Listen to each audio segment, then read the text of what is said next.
Rally को संबोधित कर रहे हैं। स्पेशल कैटेगरी स्टेट था। केंद्र हमको 90 पैसे देता था तो हम 10 पैसे अपने विकास में लगाते थे, लेकिन वीरभद्र जी के जमाने में यह स्पेशल कैटेगरी स्टेट हमसे ले लिया गया। दिया नहीं, ले लिया गया।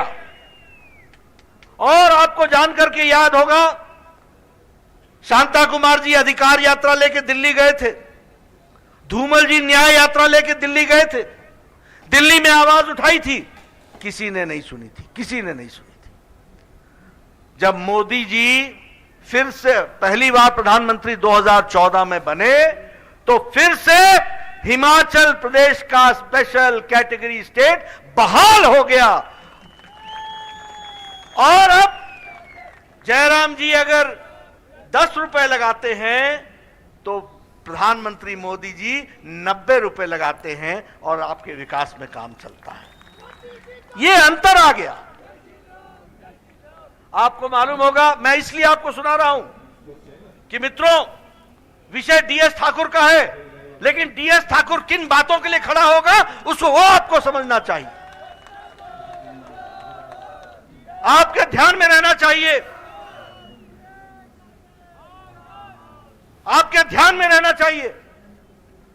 अटल जी ने डिफेंस को ध्यान में रखते हुए और लाहौल स्पीति को ध्यान में रखते हुए जो 6 महीने तक बर्फ से ढका रहता था, आने जाने के साधन बंद हो जाते थे, उसका शिलान्यास किया 2002 में और कहा कि यह अटल टनल बनेगा।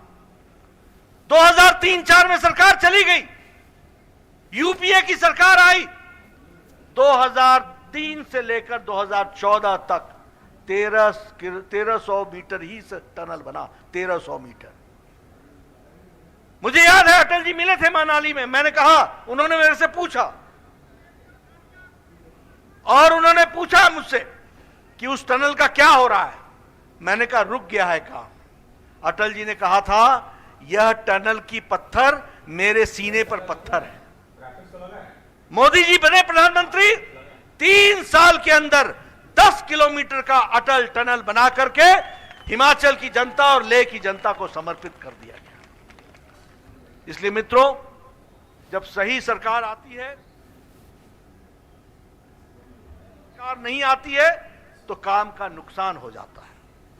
मित्रों, अगर मैं बात करूं विकास के दृष्टि से, तो हम सब लोगों को ध्यान में आना चाहिए कि पिछले 5 सालों में आदरणीय प्रधानमंत्री जी ने 83,727 करोड़ रुपए हिमाचल के विकास के लिए दिए हैं।